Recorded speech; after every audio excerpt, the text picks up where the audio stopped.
በስመ አብ ወወልድ ወመንፈስ ቅዱስ አሐዱ አምላክ አሜን። በስመ አብ ወወልድ ወመንፈስ ቅዱስ አሐዱ አምላክ አሜን። በስመ አብ ወወልድ ወመንፈስ ቅዱስ አሐዱ አምላክ አሜን።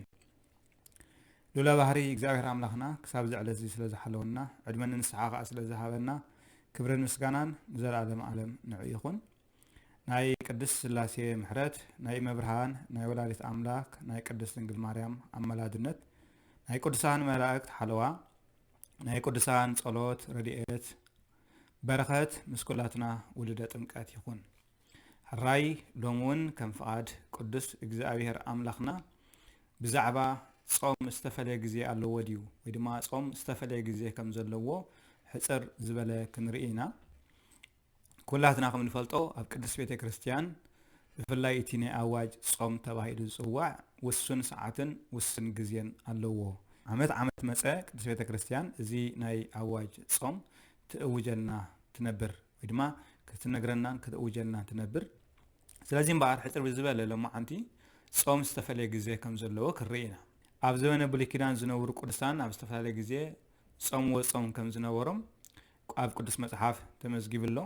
ኣብ ሓድሽ ኪዳኑን ከምኡ ማለት እዩ። ስለዚ እምበኣር ካብቲ ብዙሕ ኣብ መፅሓፍ ቅዱስ ተፃሒፉ ዘሎ ዝተወሰነ ናይ መፅሓፍ ቅዱስ ክፍሊ ክርኢና። ኣብ ትንቢት ኤርምያስ ምዕራፍ 36 ካብ ፍቕዲ 6 ክሳብ 9 ተተመልኪትና ቃል ኣምላኽ ከምዚ እዩ ዝብል፣ ንስኻ ግና ናብ ቤት መቕደስ እግዚኣብሔር ኪድ እሞ ነቲ ኣነ ዝነበርኩኻ ኣብ ጥቕሉል ብራና ኣብ ቤት መቕደስ እግዚኣብሔር ብመዓልቲ ጾም ኣብ ቤት መቕደስ እግዚኣብሔር ኩሎም ህዝቢ እናሰምዑ ኣንብቦ እወ ንኩሎም እቶም ከካብ ከተማታቶም ዝመፁ ህዝቢ ይሁዳ ኣንብበሎም ይብል። እቲ ቃል ተደጊምናዮ። እቲ ቃል እንታይ እዩ ዝብል? ንስኻ ግና ናብ ቤት መቕደስ እግዚኣብሔር ኪድ እሞ ነቲ ኣነ ዝነገርኩኻ ኣብ ጥቕሉል ብራና ኣብ ቤት መቕደስ እግዚኣብሔር ብመዓልቲ ጾም ኣብ ቤት መቕደስ እግዚኣብሔር ኩሎም ህዝቢ እንዳሰምዑ ኣንብቦ። ማስ ብመዓልቲ ጾም ኩሎም ህዝቢ እንዳሰምዑ ኣብ ቤት እግዚአብሔር ኣብ ቤት መቕደስ እግዚአብሔር አንብቦ እወ ንኩሎም እቶም ከካብ ከተማታቶም ዝመፁ ህዝቢ ይሁዳ አንብበሎም። ስለዚ በታ መዓልቲ ጾም በቲ ግዜ ጾም ካብ ኩሉ ስፍራታት ይሁዳ ዝመፁ እቲ እግዚአብሔር ንኤርምያስ ዝሃቦ መልእኽቲ ከንብቦ ከም ዝግባእ ኣብዚ ቅዱስ መፅሓፍ ተፃሒፍሎም። ኣብ ትንቢተ ኢዩኤል ምዕራፍ 1 ካብ ፍቕዲ 14 ተተመልኪትና ከዓ እንታይ እዩ ዝብል? ጾም ኣውጁ ኣኼባ ፀውዑ ንዓበይትን ኣብቲ ሃገር ዝነብሩ ኩላቶምን ናብ ቤት መቕደስ እግዚኣብሔር ኣምላክኩም ኣክብዎም ናብ እግዚኣብሔር ኣምላክ ከዓ ተማህለሉ። ነዚ እምበር ቅዱስ ቤተ ክርስቲያን ህዝቢ ብሓባር ብኣዋጅ መልክዕ ክጾሞ ዘለዎ ግዜን ሰዓትን የድሊ እዩ ኣብ ዝበለትሉ ግዜ ጾም ትእውጅ ኣኼባ ትፅውዕ ኩልኹም ድማ በዚን ብከምዚን ምክንያት በዚ ኣገባብ ጾሙ ኢላ ቅዱስ ቤተ ክርስቲያን ንደቃ መልእኽቲ ተመሓላልፍ። ንኣብነት ከምዚ ኣብ ዘበና ንሪኦ ዘለና ምንቅጥቃጥ ምድሪ ኣብ ዝመፀሉ፣ ኩናት ኣብ ዝበዝሓሉ፣ ጥሜት ኣብ ዝመፀሉ፣ ካልእ ዝተፈላለየ መከራን ሽግርን ኣብ ዝመፀሉ ግዜ ቤተ ክርስቲያን ቀዳማይ ስርሓ እንታይ እዩ? ምስ እግዚኣብሔር ኣምላኽ ብፀሎትን ብምህልላን ብፆምን ምዝራብ ስለ ዝኾነ ንደቃ ጾም ኣውጃ ኣኼባ ፀዊዓ ክጾሙ ከም ዘለዎም ክፅልዩ ከም ዘለዎም ትገብር። ልክዕ ከምቲ ኣብ ነነዌ ዝተገብረ ነገር 3 መዓልቲ 3 ለይትን ብኣዋጅ መልክዕ ዝፀሙ ከምኡ ቅዱስ ቤተ ክርስቲያን ከከም ኩነታቱ ከከም መድረኹ ውሳነ ወሲና ንክንደይ መዓልቲ ንክንደይ ሰሙን ብዘየገድስ ቤተ ክርስቲያን ብዝወሰነቶ ውሳነ ገደብ ግዜን ገደብ መዓልትን ኣቐሚጣ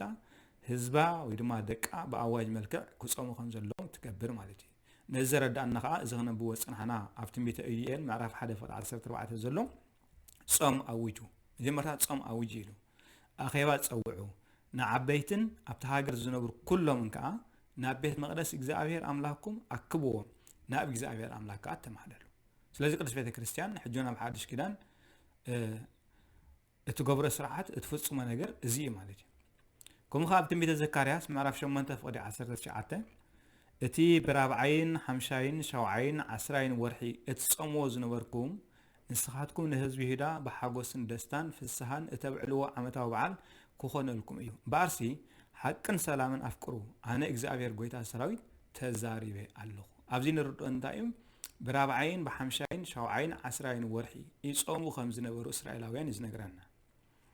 ስለዚ በዚ መሰረት ኣብ ብሉይ ኪዳን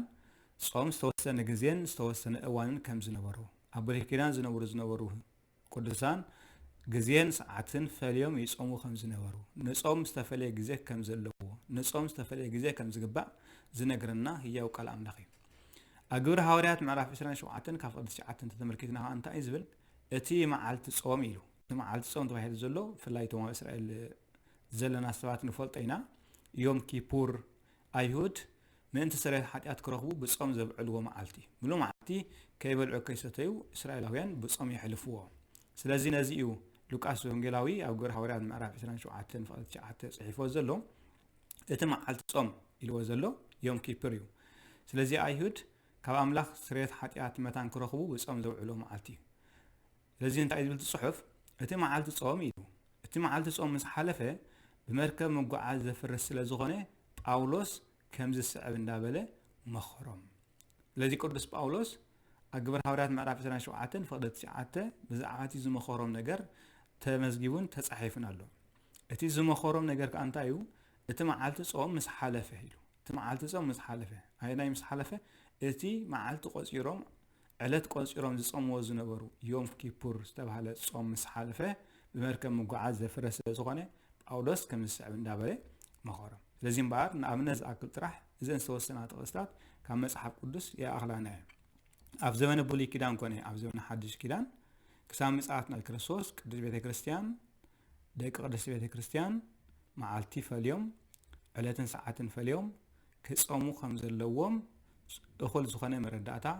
ናይ መጽሓፍ ቅዱስ እዩ ማለት እዩ ስለዚ ቅዱስ ቤተ ክርስቲያን እውን በዚ ምኽንያት እዚኣ ንደቃ ዕለትን ሰዓትን ፈልያ ጾም ጽሙ ኢላ እትእውጅ በስርዓት እዚኣ ክሳብ ምጽኣት ናይ ክርስቶስ